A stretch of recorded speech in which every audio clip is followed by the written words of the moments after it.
नमस्कार, आप देख रहे हैं बात साफ है। मैं हूं आपके साथ विवेक चांडिल्य। अमेरिका में 42 दिन से चल रहा सबसे बड़ा ऐतिहासिक गवर्नमेंट शटडाउन आखिरकार खत्म हो गया। लेकिन इस दरमियान डोनाल्ड ट्रंप तो मस्त रहे। उन्होंने अपना लिंकन बाथरूम भी रेनोवेट करवा दिया, जो कि करोड़ों रुपए में किया गया है। लेकिन दूसरी तरफ अमेरिका पस्त हो गया। कहानी विस्तार से। अमेरिकी सांसदों ने इसे खत्म करने वाले बिल को मंजूर कर दिया। व्हाइट हाउस के मुताबिक राष्ट्रपति डोनाल्ड ट्रंप ने स्थानीय समय के मुताबिक रात 9:45 पर इस बिल पर साइन किया। जैसे ही उनकी मंजूरी मिली, अमेरिकी इतिहास का सबसे लंबा शटडाउन औपचारिक रूप से खत्म हो गया। वॉशिंगटन में माहौल उत्साहित है, क्योंकि दोनों सदनों में इस बिल को लेकर काफी हलचल दिखाई दी। अमेरिकी हाउस ऑफ रिप्रेजेंटेटिव्स में जिस समय शटडाउन खत्म करने वाला बिल पास हुआ, सदन में जोरदार तालियां गूंज उठी। कई सांसद खुशी से गले मिलते दिखाई दिए, जबकि कुछ वोट खत्म होते ही चुपचाप बाहर निकल गए। हाउस ने यह बिल 222 के मुकाबले 209 वोटों से पास किया। खास बात यह रही कि 6 डेमोक्रेट्स ने पार्टी लाइन छोड़कर रिपब्लिकन नेतृत्व वाले पक्ष में वोट किया। राष्ट्रपति डोनाल्ड ट्रंप पहले ही साफ कर चुके हैं कि वो इस बिल पर साइन करेंगे। White house press secretary Karoline Leavitt ने कहा कि राष्ट्रपति इस भयानक डेमोक्रेट शटडाउन को खत्म होते देखने के लिए तैयार हैं और उम्मीद थी कि ये बिल साइन हो जाएगा। हालांकि डेमोक्रेट्स बिल से काफी नाराज बताए जा रहे हैं। उनकी आपत्ति यह है कि सीनेट में हुए समझौते में वो हेल्थ केयर सब्सिडी का विस्तार हासिल नहीं कर पाए। हाउस में पहली प्रक्रिया वोटिंग 213 से 209 के बीच रही, जिससे फाइनल वोटिंग का रास्ता साफ हुआ। रिपब्लिकन पार्टी अपने बहुमत के सहारे इस बिल को आगे बढ़ाने में कामयाब रही। डेमोक्रेट्स का आरोप है कि 40 दिनों के लंबे संघर्ष के बाद भी उन्हें अपनी मुख्य मांगों का कोई लाभ नहीं मिल पाया। जैसे ही कांग्रेस इस बिल पर वोटिंग कर रही थी, एक जरूरी सवाल भी तेजी से उठ रहा था कि आखिर इस समझौते में क्या है और क्या नहीं है। डील में शटडाउन के दौरान हुए सभी सरकारी कर्मचारियों के ले ऑफ को पूरी तरह से वापस लेने का प्रावधान है। साथ ही यह भी तय है कि सभी फेडरल कर्मचारियों को उनका पूरा बकाया वेतन मिलेगा। सरकार को जनवरी तक चलाने के लिए अस्थायी फंडिंग बढ़ाने का प्रस्ताव भी इस समझौते में शामिल है। लेकिन वही बात जो ज्यादातर डेमोक्रेट्स चाहते थे, वो इसमें सीधे तौर पर नहीं जोड़ी गई। स्वास्थ्य बीमा सब्सिडी को बढ़ाने की गारंटी इसमें शामिल नहीं है। इस जगह समझौते में सिर्फ इतना रास्ता खुला हुआ है कि टैक्स क्रेडिट्स पर एक अलग वोट दिसंबर के दूसरे हफ्ते में हो सकता है। अब शटडाउन खत्म होने के बाद क्या होगा?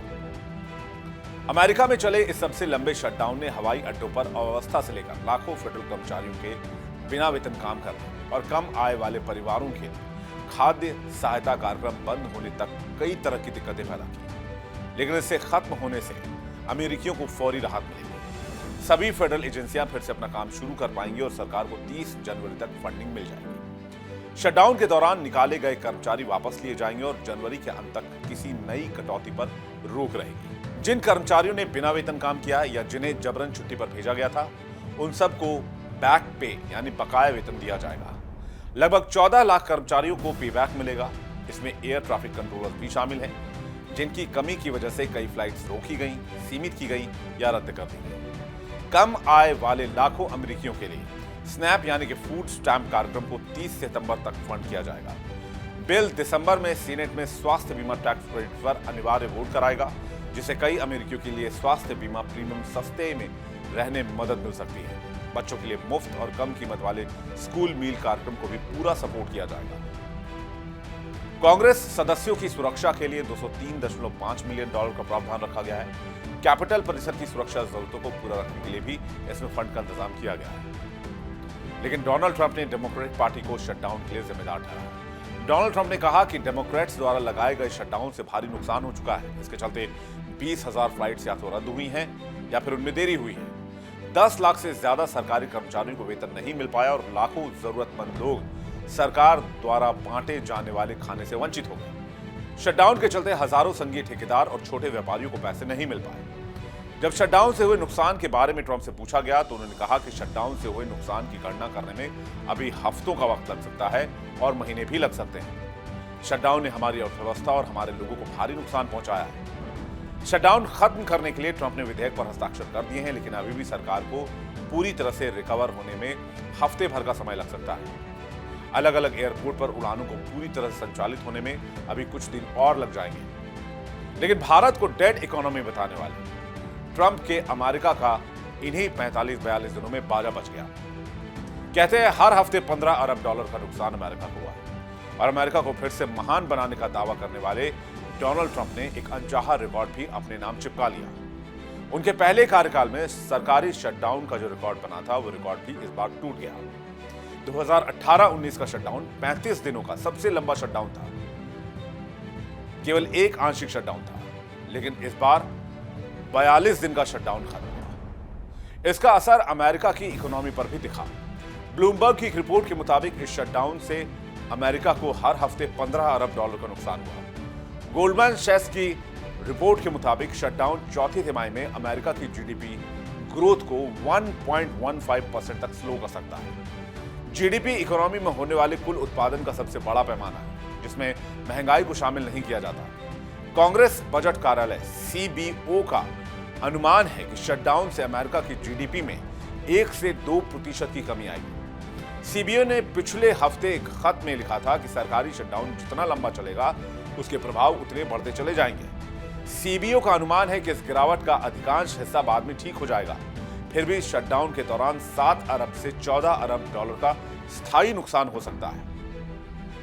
गोल्डमैन सैक्स ने चौथी तिमाही में जीडीपी वृद्धि अनुमान घटाकर सिर्फ 1% कर दिया है। यह तीसरी तिमाही में अनुमानित 3 से 4% वृद्धि की तुलना में एक बहुत बड़ी गिरावट है। एक्सपर्ट्स मानते हैं कि वर्तमान शटडाउन से किसी भी पिछले शटडाउन की तुलना में विकास पर कहीं ज्यादा बड़ा असर पड़ने की आशंका है।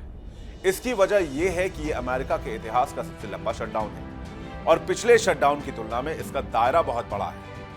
एजेंसी के मुताबिक 2018-2019 का शटडाउन केवल एक आंशिक शटडाउन था। इसमें सरकारी खर्चों का केवल 10% हिस्सा प्रभावित हुआ था। इसकी तुलना में वर्तमान शटडाउन ने 100% एप्रोप्रिएशन को पटरी से उतार दिया है। CNN की एक रिपोर्ट के मुताबिक जेपी मॉर्गन एसेट मैनेजमेंट के चीफ ग्लोबल स्ट्रेटेजिस्ट डेविड केली ने कहा कि ये शटडाउन एक बहुत बुरे समय पर आया। इकोनॉमी में वैसे ही स्लो डाउन था और इस शटडाउन ने इसे और भी बदतर बना दिया।